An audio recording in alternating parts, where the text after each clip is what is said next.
Recién acabamos de dejar atrás a lo que se conoce como la Navidad. En algunos círculos más religiosos se le conoce como el advenimiento, que es una palabra que describe la llegada del Mesías a esta tierra. Y por una razón u otra, la Navidad ha llegado a ser el feriado más celebrado en el mundo. Es el feriado más celebrado del mundo. Gente religiosa y no religiosa celebra la Navidad.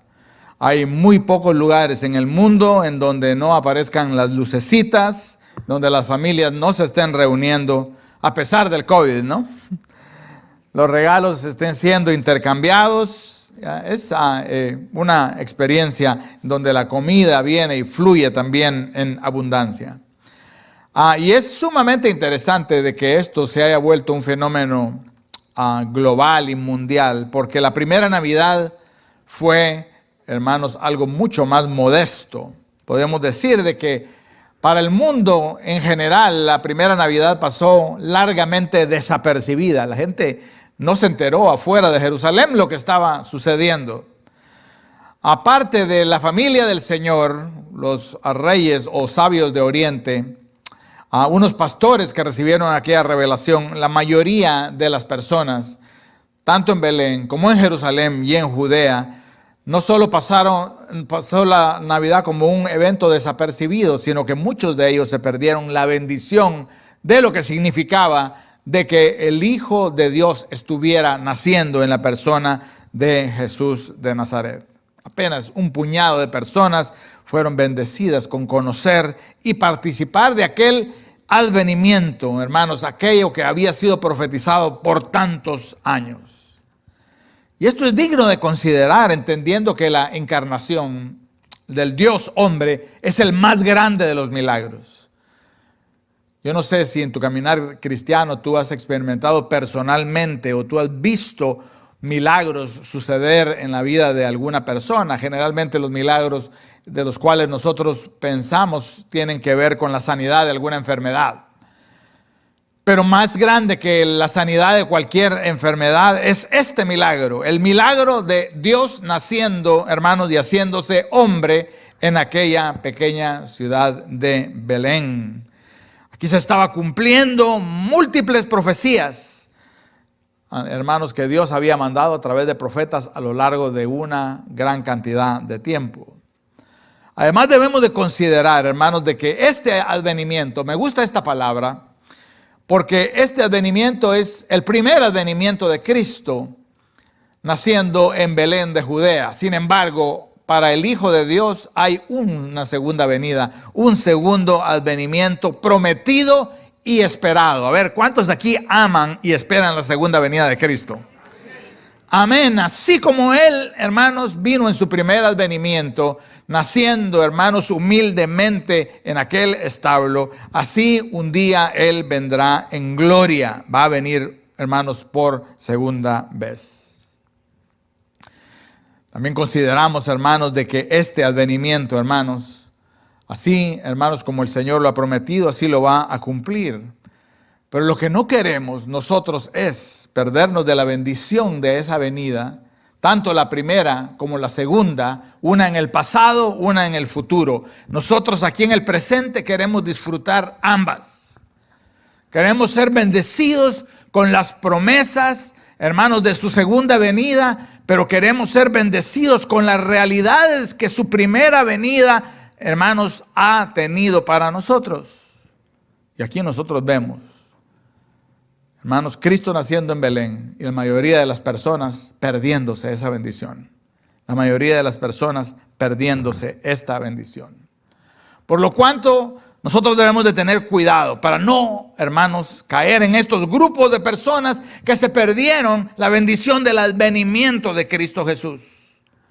No disfrutaron de sus consuelos, no disfrutaron de sus promesas. No tenían preparado su corazón para recibir la promesa de aquel que había de venir. ¿Cómo uno puede estar tan cerca, hermanos, de el lugar en donde nació el Hijo de Dios y no ser impactado?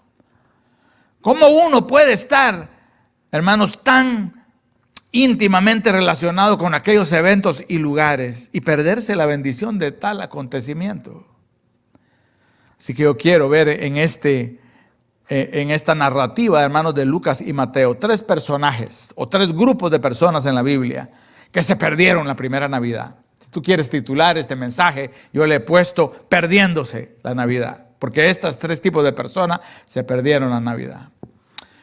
No vamos a hablar ni siquiera de los romanos, porque los romanos, hermanos, el nacimiento de Jesús fue como un puntito en el radar, casi ni cuenta se dieron.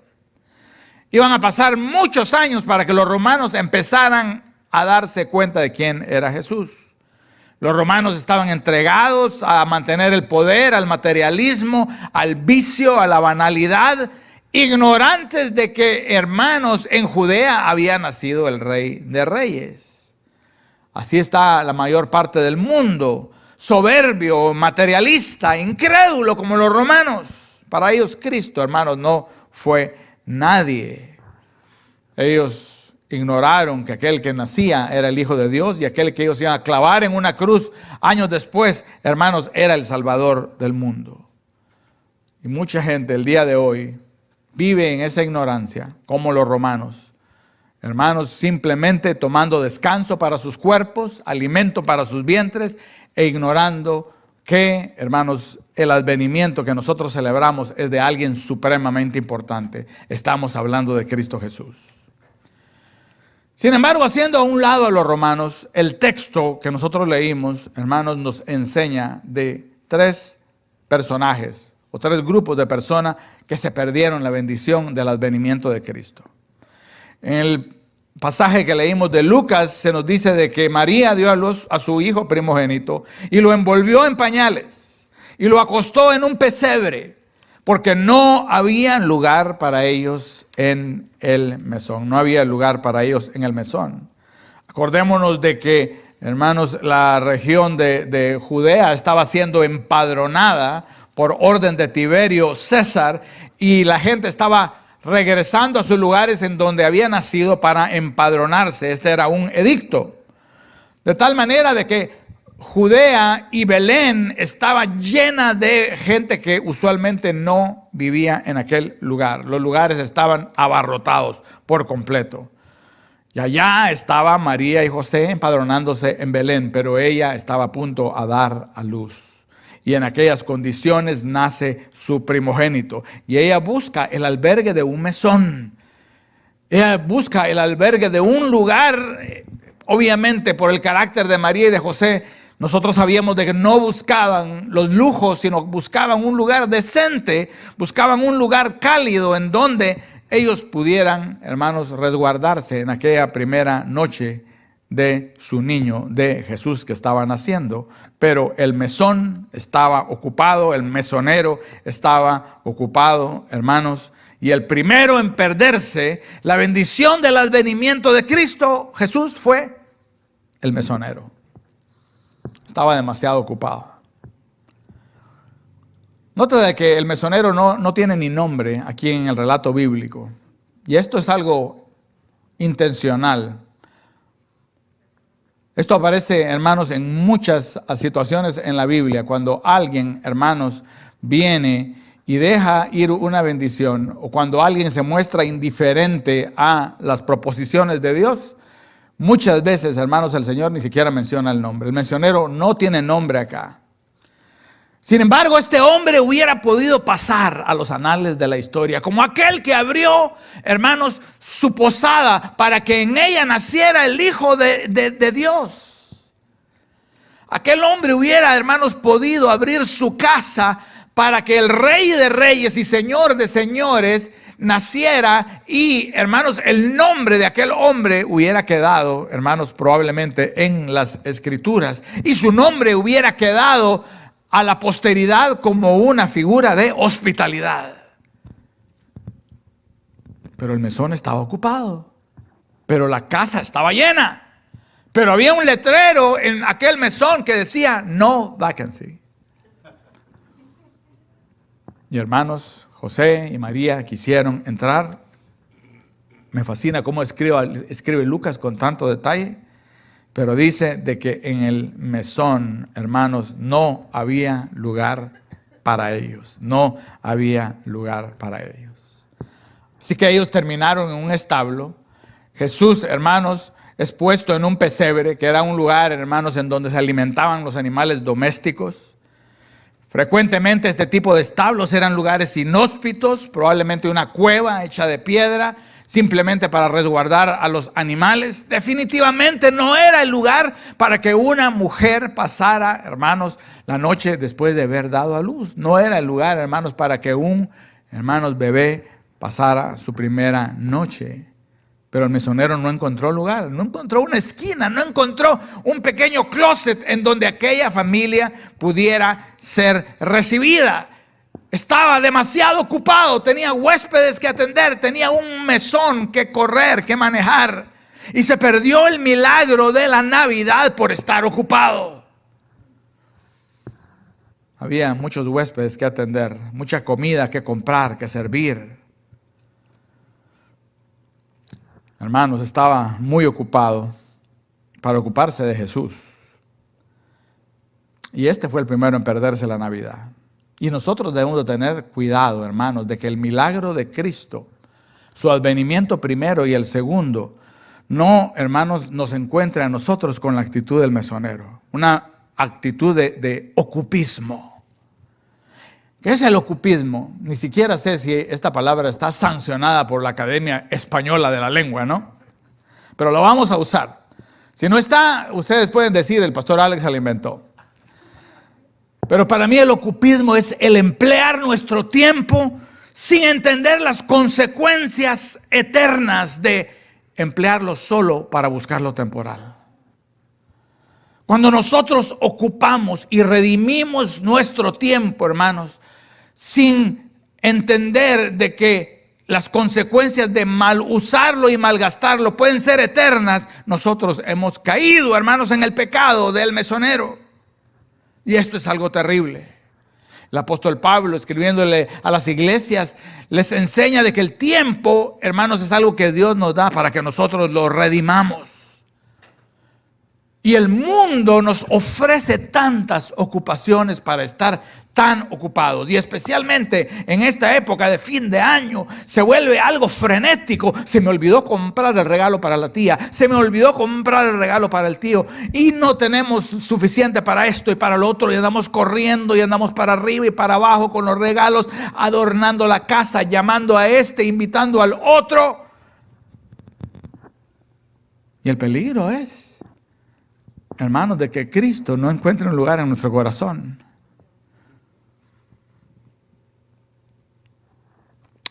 No solo en la época de Navidad, durante todo el año trabajamos tan duro.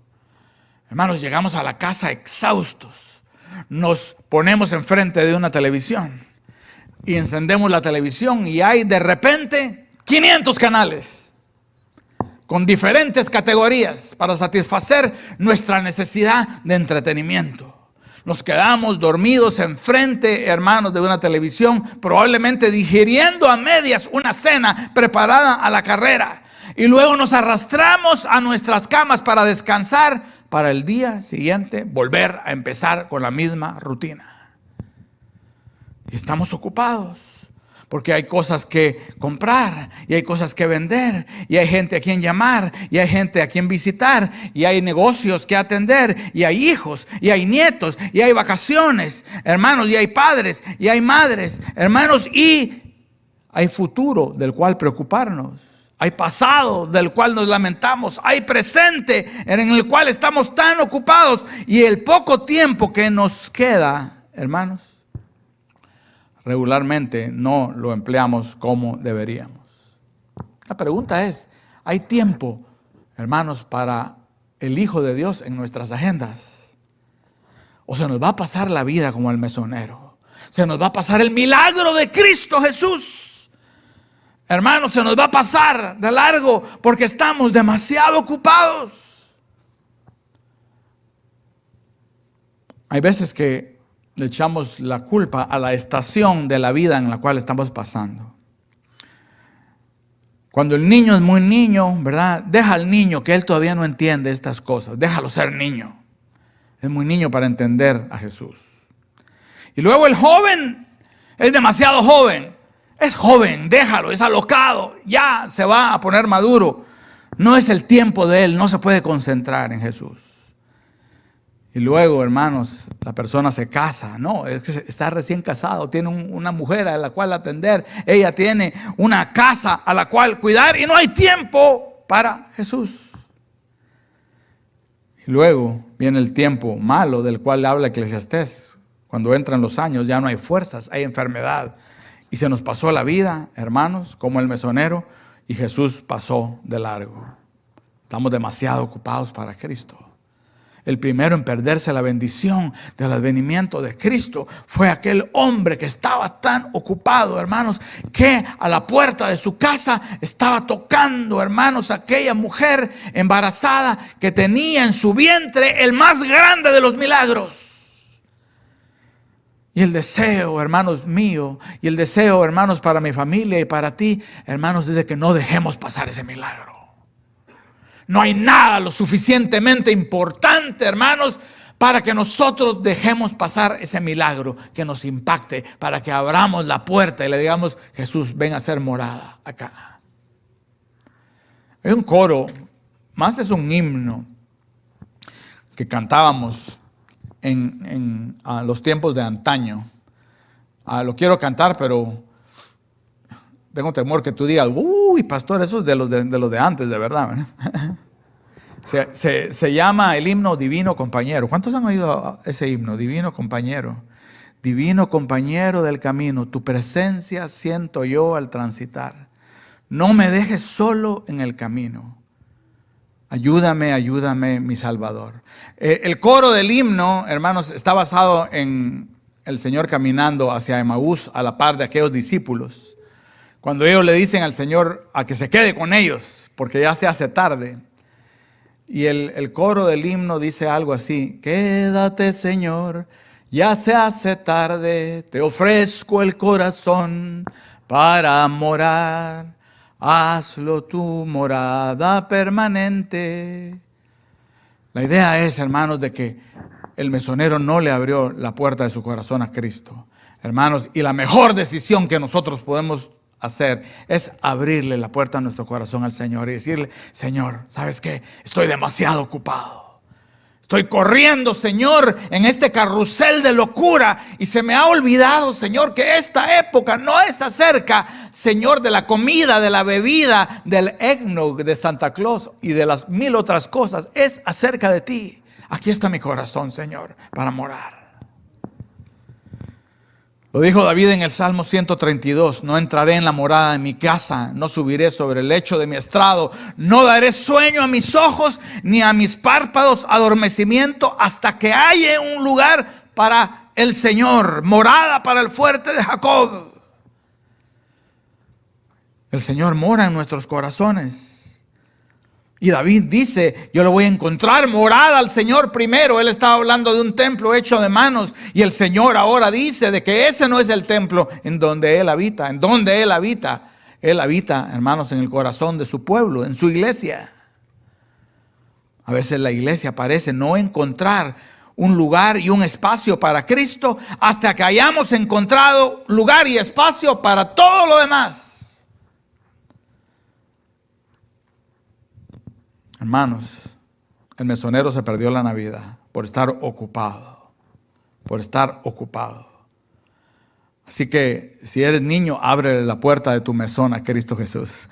Si eres joven, si eres anciano, si tienes responsabilidades, problemas, todo lo tenemos, hermanos, abrámosle la puerta de nuestra vida a Cristo Jesús. Es tiempo de recibir a Dios. ¿Cuántos dicen amén? Segundo en perderse la bendición del advenimiento de Jesús fue Herodes. Herodes.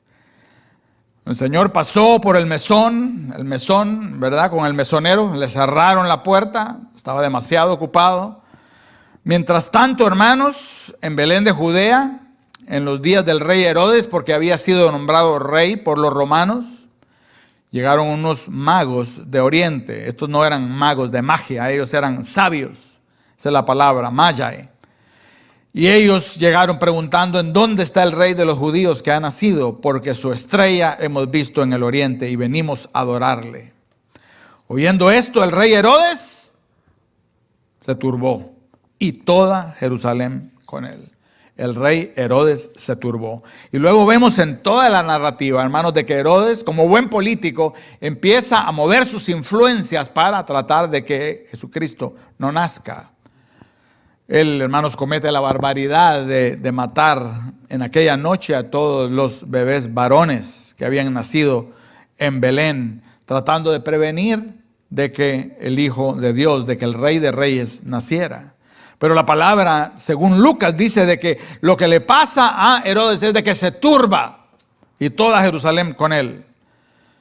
Hermanos, Herodes hubiera podido ser el primer rey humano que doblara su rodilla delante del Rey de Reyes. Él hubiera podido darle la bienvenida al Rey de Reyes y Señor de Señores, que era Cristo. Pero no lo hizo. Se llenó, hermanos, de turbamiento.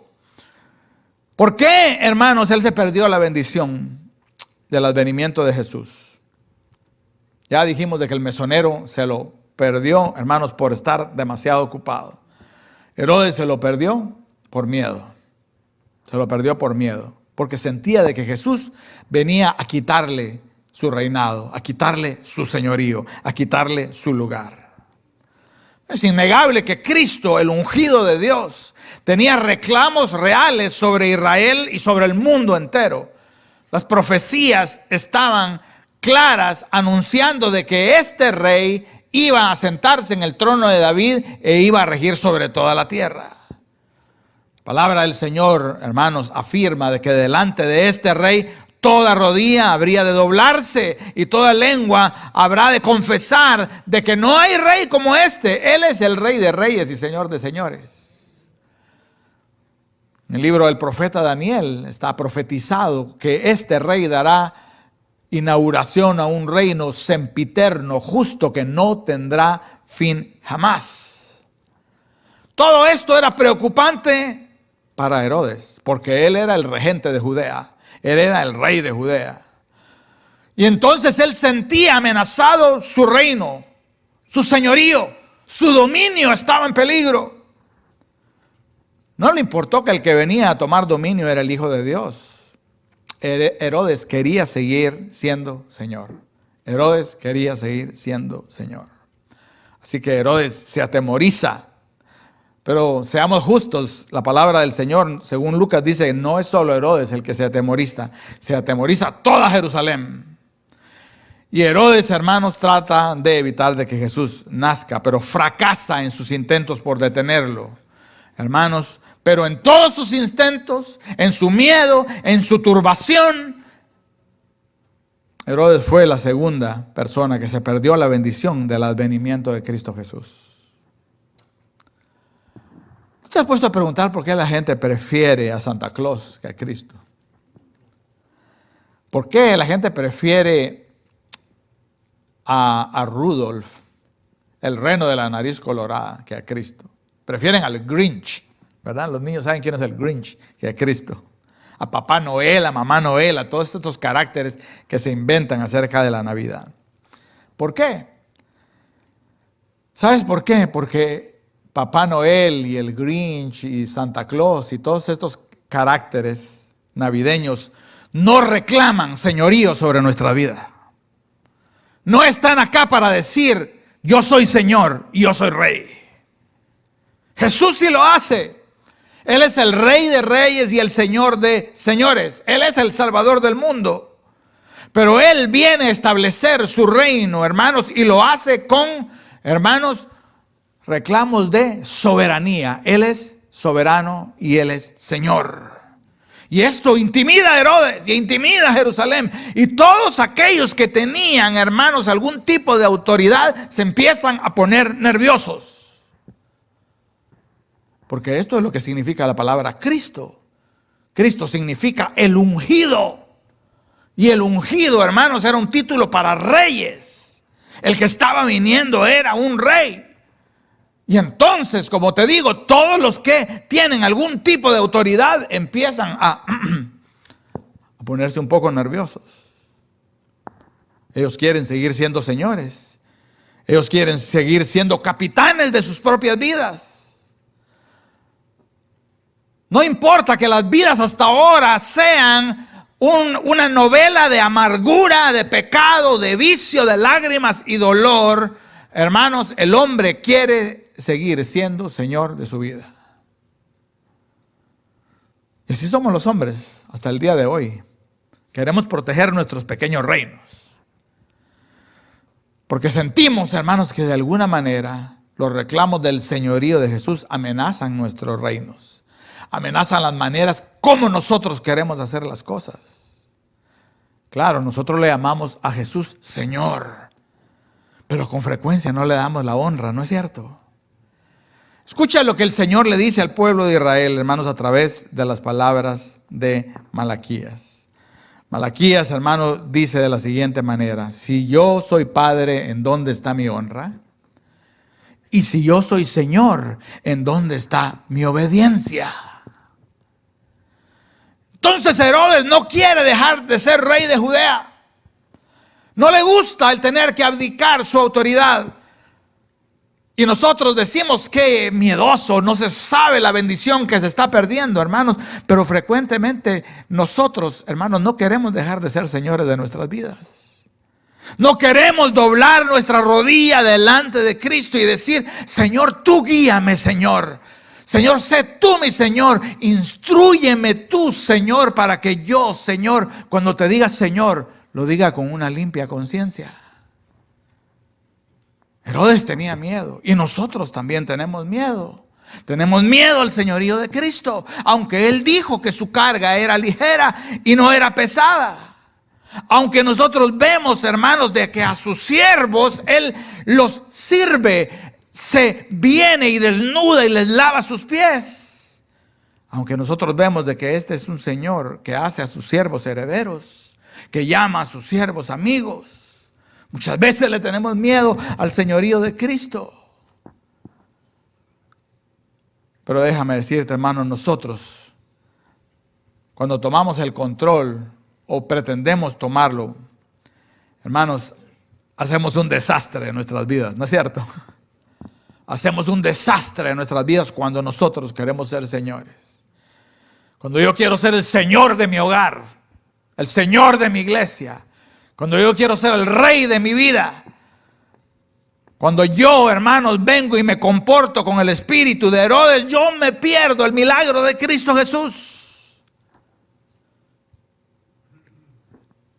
¿No será a veces, hermanos, yo me pongo a pensar que somos tan llenos de orgullo, que nos cuesta admitir que necesitamos un Señor que nos proteja, que nos guíe, que nos enseñe, que nos pastoree, que nos sustente, que nos consuele?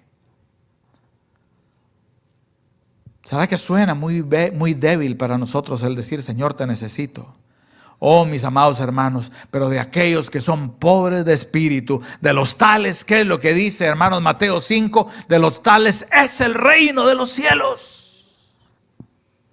De aquellos, hermanos, que vienen y reconocen por el Espíritu Santo, hermanos, de que Jesús es Señor. Pero no solo, hermanos, de labios para afuera, sino que doblamos rodillas delante de ese Señor y decimos: tú eres el Señor de mi vida. Señor, yo no me mando a mí mismo. Tengo impulsos, Señor, herodianos en mi corazón. Pero estoy aquí para reconocer, Señor, de que tú eres Señor. Tú eres Señor y tú eres Rey de mi vida, Señor. Y mis miedos no van a ser, Señor, de que yo me pierda el milagro de quien tú eres. Hace unos años, ya muchos años, vino un hombre que cometió una barbaridad aquí en los Estados Unidos de Norteamérica.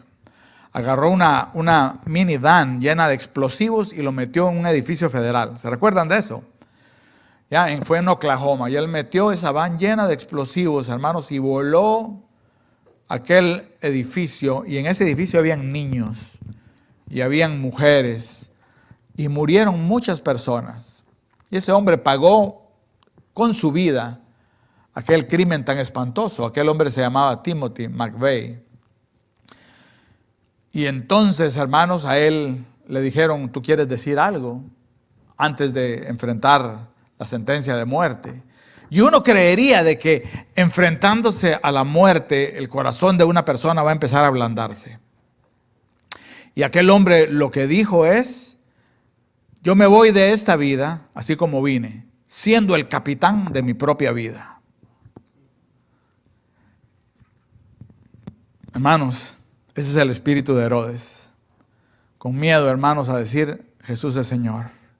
Y por el miedo, hermanos, de Herodes, se perdió el milagro, hermanos, de Cristo Jesús. Pero hubo una tercera clase de persona, un tercer grupo que se perdió la bendición del advenimiento de Cristo. Y esos fueron los religiosos de la época, los escribas de la época, los fariseos de la época. Es impresionante cómo lo describe, hermanos, Mateo.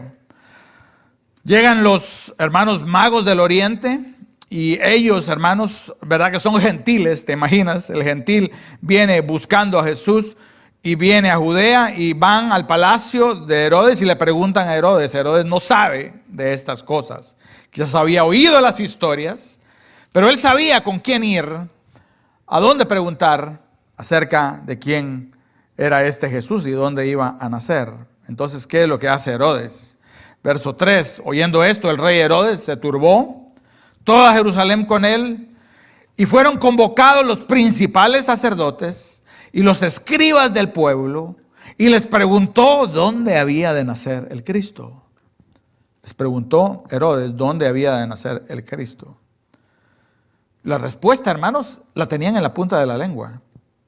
Ellos le dijeron, en Belén de Judea. Todo el mundo lo sabe, en Belén de Judea. Y citan las escrituras del profeta. Hermanos, y tú, Belén, en la tierra de Judá, no eres la más pequeña entre los príncipes de Judá, porque de ti saldrá un guiador que apacentará a mi pueblo Israel. Sabían exactamente, hermanos, en dónde iba a nacer Jesús. Y citaron las escrituras con una precisión asombrosa. Herodes probablemente no sabía, o si sabía, sabía con imprecisión. Los reyes magos, hermanos, en la lejanía de su gentilidad, habían hecho, hermanos, lo que podían. Pero los escribas, los sacerdotes, hermanos, los principales del pueblo, ellos sí sabían. Cuando se les fue a consultar, no defraudaron, dieron la respuesta precisa. Y sin embargo, a la hora de honrarlo, a la hora de adorarlo, a la hora de darle la bienvenida a este mundo, saduceos, fariseos, sacerdotes, escribas estaban notablemente ausentes. Lo que habían ahí eran algunos gentiles, los magos de Oriente, algunos pastores, su mamá y su papá y nadie más. Ciertamente el tercer grupo en perderse la bendición del advenimiento de Cristo fueron los religiosos de la época, escribas, sacerdotes, hermanos y demás. Es más, este grupo se encargó de hacerle la vida difícil a Cristo en su ministerio en la tierra. Es con el grupo con el que él más choque tiene, hermanos, con los cuales más él se enoja. Aquellos hermanos que sabían más de él a un nivel intelectual. Se perdieron la bendición del advenimiento de Cristo Jesús, no por estar muy ocupados, no porque tenían miedo, sino lo que los estorbó fue su propia religiosidad, su religión. Esa era la tarea de ellos, la tarea de los sacerdotes y los principales del pueblo. Ellos tenían la ley, tenían a Moisés, tenían el templo, tenían los sacrificios, tenían todo el sistema sacerdotal. Tenían la protección de los romanos, tenían sus oraciones, tenían sus ofrendas, tenían sus diezmos, tenían sus rituales, tenían sus ayunos, tenían a todo menos a Cristo. Y cuando Cristo viene, les es inoportuno. Hermanos, ellos se habían convertido a la religión de Israel, no en la religión, hermanos, que esperaba al Mesías, sino ellos habían convertido la religión de Israel en una lista interminable de reglas, imposibles de cumplir. Ellos eran la policía de la moralidad, viendo, hermanos, quién era el que andaba haciendo algo que no debía el día sábado, viendo, hermanos, quién no diezmaba del comino y del eneldo, viendo quién, hermanos, hacía esto y hacía el otro, hermanos, y en medio de su religiosidad, hermanos, el Hijo de Dios se hizo presente y ellos, hermanos, no lo reconocieron. Ellos tenían una escritura sin Cristo, una religión sin Cristo, oración sin Cristo, moralidad sin Cristo. Y Cristo le dijo: ustedes escudriñan las escrituras. ¿Les parece a ustedes encontrar en ellas la vida eterna? Y no se han dado cuenta de algo. Ellas lo que son un testimonio de quién yo soy. Ellas dan testimonio de mí. Pero los fariseos amaban sus reglas, sus controversias, sus largas discusiones acerca de la ley. En el mismo Evangelio de San Mateo, hermanos, el Señor tiene una controversia con ellos y les dice lo siguiente: ay de vosotros, escribas y fariseos hipócritas, porque diezman de la menta y del eneldo y del comino. La ley del diezmo ellos la interpretaban de tal manera que no solo era, hermanos, el 10% de los ingresos, sino ellos, para demostrar su piedad, se iban a su jardín y decían: mira, nació una plantita de menta y tiene 10 hojitas. Yo le voy a quitar una hojita y la voy a llevar al templo, pero la voy a poner en el momento en que todos me estén viendo.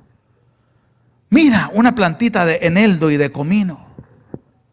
Hermanos, y así, de esa manera, ellos eran la policía moral de aquella época. Y el Señor les dice: ay de vosotros, escribas y fariseos, hipócritas, porque diezman la menta, el eneldo, el comino, y dejan lo más importante de la ley, que es la justicia, la misericordia y la fe. Esto era necesario hacer sin dejar de hacer aquello.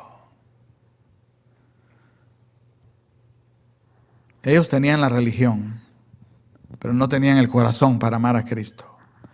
Tenían una apariencia de piedad, tenían el nombre de ser pueblo de Dios, pero no tenían la fe en el Hijo de Dios. Su religión les bastaba su templo, y Cristo era un Cristo inconveniente, con sus demandas, hermanos, de Rey, de Mesías y de Salvador. Yo te digo, hermano, amado, nosotros no debemos conformarnos con una religión sin Jesús. Eso no sirve para nada. Una religión sin Jesús es algo que nosotros debemos decir: yo no quiero eso. Yo no quiero la religión de los fariseos. Yo no quiero la religión de los escribas. Yo no quiero la religión de alguien que se sepa todas las respuestas, pero a la hora de doblar rodilla delante de Cristo no tenga ni corazón ni rodilla para hacerlo. Mis amados hermanos, ve, hermanos, a los fariseos sacar 100 en teología. En el capítulo 2 de Mateo le pregunta a Herodes y les dice: ¿qué es acerca de este Cristo? Ellos le dijeron: Belén de Judea, 100. Así lo escribió el profeta. ¡Wow! Me impresiona tu conocimiento. ¿Y dónde? En Belén de Judea. Bueno, acuérdate de la profecía. Es la más pequeña entre los príncipes de Judá, y de ahí saldrá un guiador que apacentará a mi pueblo Israel. Oh, hermanos amados, no nos conformemos con una religión que sabe. Saber es bueno, hermanos. Pero los fariseos, los escribas, sabían. Tenían mente para saber de Cristo, pero no tenían corazón para reconocerlo como Señor y como Salvador. Y se perdieron el milagro de la Navidad. Yo no quiero perderme el milagro de la Navidad. A veces platicamos con Gerson, ¿verdad? Con su pastor, con el cual nos une una amistad bien bonita. Y nos une entre muchas cosas nuestro amor por la lectura. Nos gusta mucho leer, ¿verdad? A Gerson y a mí. Indudablemente muchos de ustedes han adquirido ese hábito también. Y es importante, hermanos, conocer y informarse y saber. Amo la teología, la doctrina. Yo creo que es una parte esencial de la vida cristiana, hermanos. Pero el cuidado que debemos de tener, hermanos, porque esta gente también sabía y se perdieron a Cristo. Porque es acerca, hermanos, de tener no solamente para Él, sino corazón también para Él. ¿Cuántos dicen amén? En estas épocas de fin de año, hermanos, aparece mucho fariseísmo. Y empiezan las discusiones larguísimas acerca de la Navidad y el festival pagano y acá y el arbolito y las velitas, ¿verdad? Y a nosotros los cristianos nos gusta entablar discusiones y a veces se ponen bien acaloradas porque especialmente los latinos, ¿verdad? Tenemos la pasión ahí a flor de piel, ¿no? Hermanos, en medio de todo eso, que no perdamos de vista lo más importante. ¿Sabes cuál es lo más importante? La belleza, la hermosura y la presencia de Cristo en medio de nosotros. Eso es lo importante.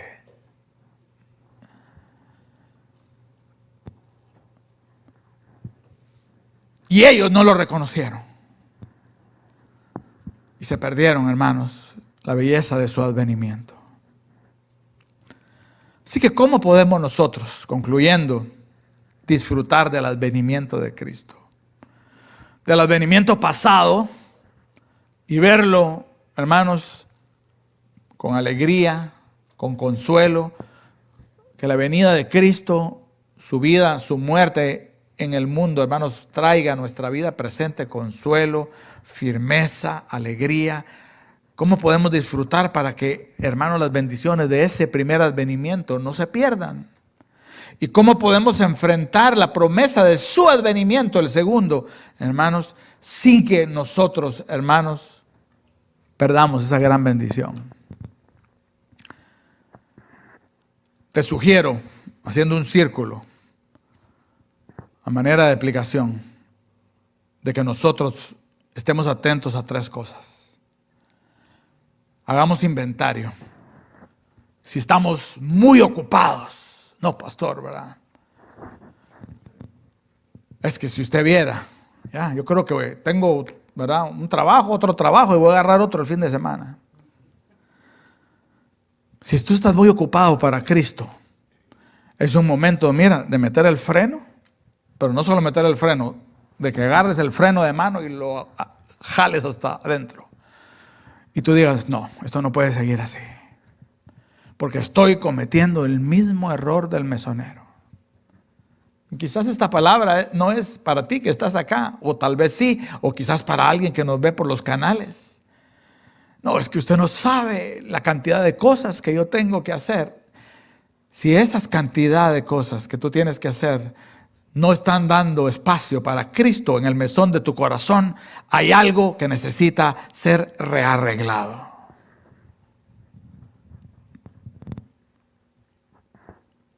Si estamos muy ocupados, debemos de ponerle un stop y meditar y redimir bien el tiempo y considerar, hermanos, de que nuestra alma es un alma eterna. Y decirnos a nosotros mismos, yo no voy a ser el mesonero de esta historia.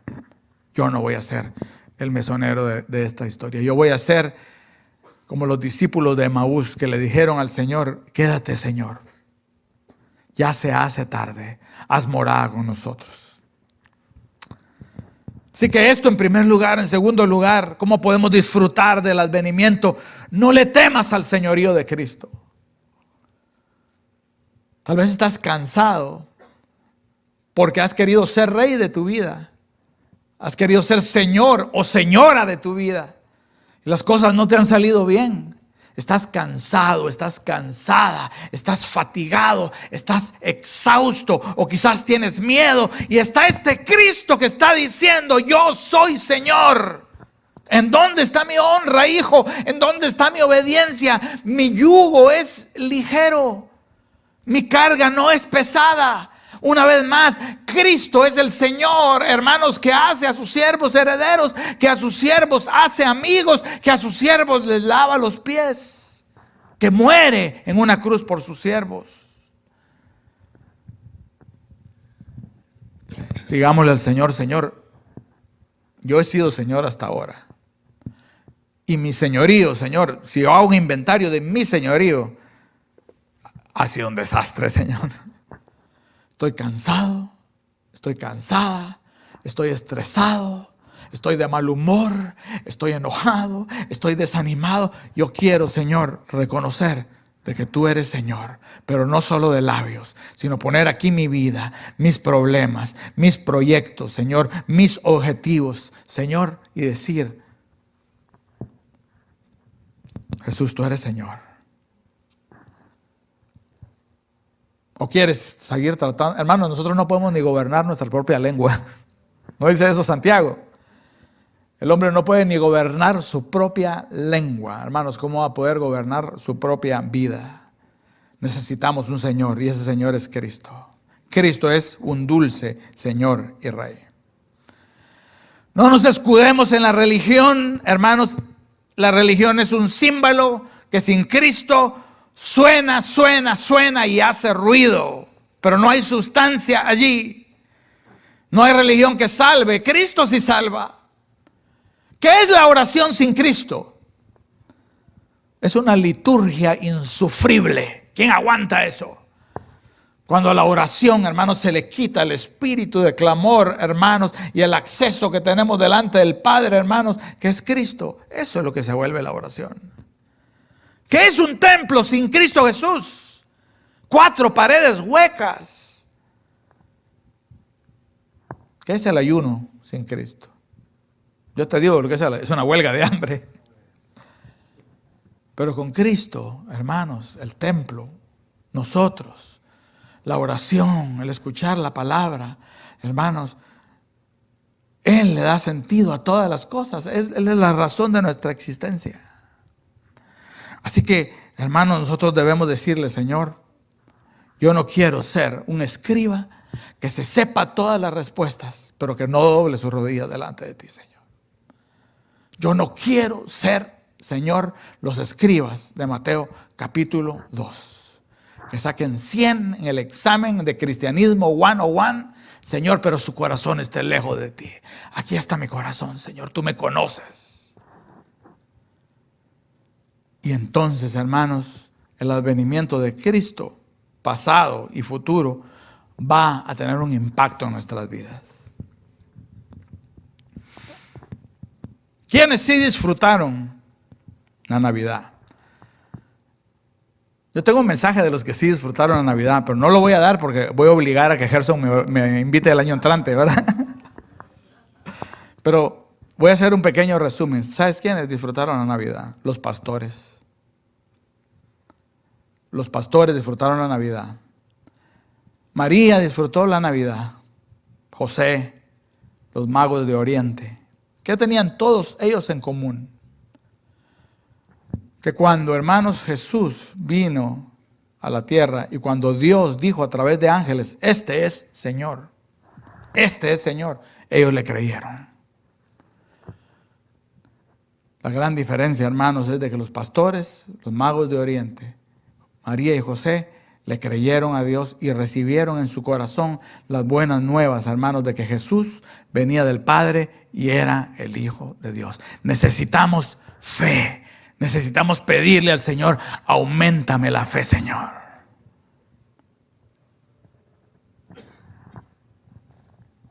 Y tenían eso en común. Y lo segundo que tenían en común fue lo siguiente: todos doblaron rodillas delante de ese rey. Todos, unos venían de lejos.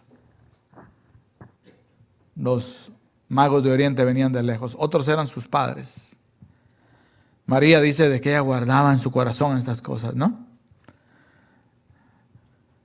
Y los pastores eran de los lugares circunvecinos y todos vinieron y doblaron rodillas delante de él.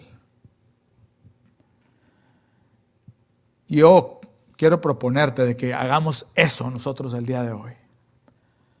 Que nosotros vengamos y como iglesia, hermanos, confesemos, hermanos, de que Jesús es Señor. El Señor que nosotros necesitamos, pero no solo es Señor, sino que es nuestro Señor. Y que de una manera espiritual. Y si quieres hacerlo literal, doblemos nuestra rodilla hoy delante de Él y digamos: Señor, tú eres mi Rey, Señor. Cerremos nuestros ojos.